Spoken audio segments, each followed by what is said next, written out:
So you're thinking about moving to San Diego, but trying to buy a house from another state can feel impossible. That's why in today's video, I'm giving you this definitive step-by-step guide of the exact home buying process. So that way you don't make any big mistakes. I'm also gonna give you a few really important tips at the end, so definitely make sure you stick around. All right, let's get into it. Okay, so most people are gonna need some type of financing to buy a house, and this step is really important, but a lot of people overlook it or they just don't really think about it. Now, the first thing you wanna do is make sure you're pre-approved, and that's how we're gonna know the exact price you're qualified for. Now, my job as your buyer's agent is to make sure you're getting the lowest rate and the lowest fees. So the first thing we're gonna do is shop around. And a lot of lenders hate when you do this, but look, I don't work for the lender or the bank, I work for you, right? So I wanna make sure you get the best possible deal. Different lenders will give you different rates, different fees, and even other loan programs. So that's absolutely why you should shop around. Now, as a rough rule of thumb, most lenders allow about 45% of your pre-tax income to go towards a mortgage payment. So let's say you make about $20,000 a month, that'll give you about $9,000. And that includes property taxes, insurance, and any HOA fees. Now, keep in mind, this is assuming you have no other debt. So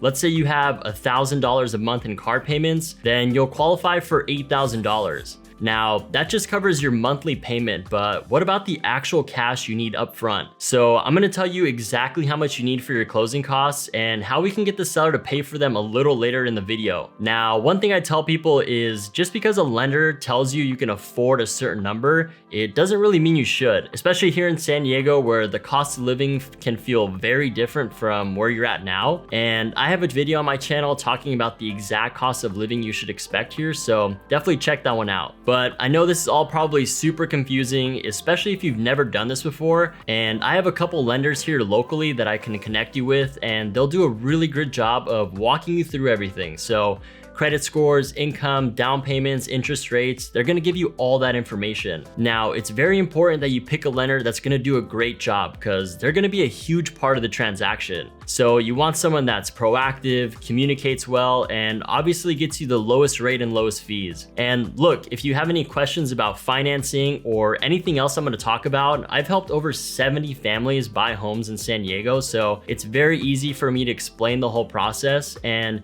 you can call, email, or text me anytime. All right, now the next step is the fun part, which is figuring out where you want to live. And if you're moving from out of town, this is also usually the hardest part, and it's honestly where a lot of people make a mistake, but I'm going to show you exactly how to avoid those. Now, San Diego isn't just one big city that's exactly the same everywhere. It's actually a massive place with completely different markets. You've got all the coastal areas, then there's a lot more urban neighborhoods near central San Diego, and there's also the inland pockets. So what we gotta do is take a deep dive into your lifestyle. Do you want top-rated schools? Do you want to be close to the beach? How far are you willing to commute? And a bunch of other things. That way I can show you the exact neighborhoods that you want. So it's really important that we go over all this because it's really going to narrow down all your options. And look, I was born and raised in San Diego, so I know all the different pockets and lifestyles, and it's really easy for me to point you in the right direction. Now, the challenging part is that since you don't live nearby, you can't just pop into an open house or go drive around a neighborhood. And that's exactly where I come in. So I'll drive out to any property you want to see and shoot a completely unedited video tour. And I'm not just showing you the good stuff. I'm telling you if the neighbor's yard is a mess, if there's road noise, or if there's anything else wrong with the house. So that way you know exactly what you're buying. And this is going to help you out a lot because the listing photos are always different from what you see in person. And look, I'm not here just to sell you a house. I actually want you to be super happy with your purchase. So if I walk into a property and I just don't think the place is worth it, I'm gonna flat out tell you to pass on it. Now, I'm also gonna show you the entire neighborhood. So where grocery stores are, gyms, coffee shops, hiking trails, all the different things that are gonna be part of your daily life. And those are all just as important as the house. So I really like to go above and beyond with this and make sure you know everything about the area. On top of that, I'm not sitting around waiting for you to send me listings. I'm actually the one who's proactively sending you new listings and helping you narrow down the right fit. I've helped help people go through this entire process, so everything I'm doing is to give you the confidence to make a purchase. Now, if something hits the market that looks like it's gonna be a great fit, I can get out there the same day, get you a full walkthrough, and that way you'll know right away if it's something that's gonna work. And look, finding the right house is one thing, but actually getting your offer accepted is a whole different game. Especially in a competitive market like San Diego, having the right strategy is very important. So let's talk about how we write a great offer. Now, it basically comes down to 4 different parts. So the first thing is gonna be the purchase price. Now, something you might not realize is that the purchase price has an inverse relationship with days on market. So let's say a house you really like just hit the market and there's 30 showings and they end up getting 3 or 4 offers. Well, in that case, the seller's probably not gonna accept an offer that's under the asking price. Now, let's say a house has been on the market for 3 or 4 weeks, well, then we're gonna have a way better chance for a price reduction. So if a house has just been listed and there's a lot of interest on it, you're probably gonna have to offer at least the asking price or more. And if there's not a lot of interest anymore, then we can really push for a lower price. And just so you know, the highest offer doesn't always win. Sometimes it's the cleanest offer with the best financing or the best timeline for the seller. Now, second thing is the earnest money deposit, which is usually 1 to 3% of the purchase price. And this is money that goes toward your down payment, so it's not an additional fee. Now, keep in mind, your deposit is refundable only if you cancel within the contingency periods. And normally you're gonna have 3 main contingencies. So first one's the inspection, which is typically 7 to 10 days from when your offer is accepted. This means you can do any inspections you want, and you should always get a home inspection. You wanna know exactly what condition the house is in, and if there's anything major that's wrong with it, we have 3 different options. We can ask for a price reduction, we can get credits towards your closing costs, or we can just ask the seller to fix it. So it's super important that you get one. That way, if something comes up, you at least know about it and we can get it fixed. Now, just remember that the buyer pays out of pocket for their inspections, and it really depends on the size of the house, but I'd say it's anywhere from $500 to $800. Now, the second contingency is your appraisal, which is usually around 12 days. So especially if you're getting financing, then your lender requires an appraisal. And again, this one's paid out of pocket and it's about $700. So your inspections and your appraisal are 2 things you're paying out of pocket. Everything else is paid through your closing costs, and stick around because I'm gonna explain what that is in just a second. Now, if you're getting a loan, you're also gonna have a loan contingency.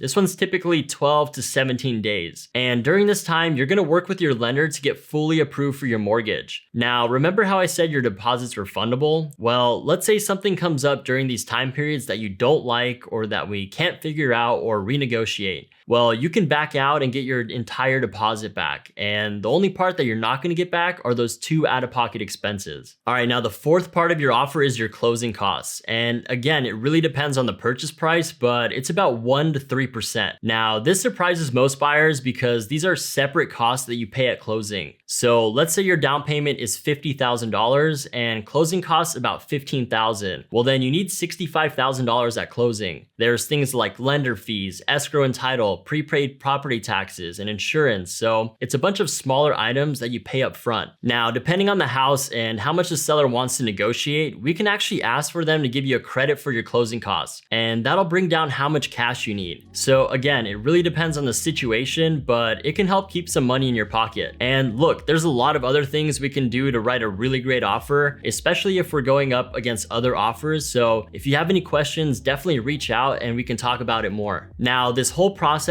lasts about 21 to 30 days if you're getting financing. And if you're a cash offer, we can get this all finished up in about as little as 10 days. And this is actually where having the right agent really matters, because if you miss a deadline or don't handle something properly, that's how deals fall apart. So my job is to manage everything and make sure every step is handled the right way. And this can all be done even if you're not in San Diego. So I coordinate with your lender, escrow and title, the listing agent, and keep you updated so you know exactly where things stand. You can also sign everything remotely. We can get a mobile notary involved for your closing docs, and that means you don't have to fly in for every step of the process. Now, even though closing takes only about 30 days, I'm gonna recommend you really start searching about 2 to 3 months before. So let's say you need to be here by August, then you gotta find a house by the beginning of July, and it might take 2 to 3 months to find the right one. So my advice would be to start looking beginning of May. Now, if you're on a time crunch and you only have a month or two to find a house, we can definitely still make that happen. You just don't have the luxury of being super picky, and you kind of have to pick something that's on the market right now. And look, I really tried to lay everything out for you, but obviously there's a lot more that I couldn't get into, and it's kind of a case-by-case scenario. So if there's something I didn't talk about, or maybe you have questions that you have after watching all this, all my information is on the screen, and feel free to call, text, or email me anytime. There's so many different places and lifestyles here, especially if you're not from San Diego. It's really hard to wrap your head around everything, so definitely reach out and we can talk about it. Also, I'm gonna link a video right up here where I rank a bunch of different neighborhoods in San Diego, so go ahead and check that out, or just take a look at my channel for a lot of other videos on San Diego. All right, I'll see you in the next one.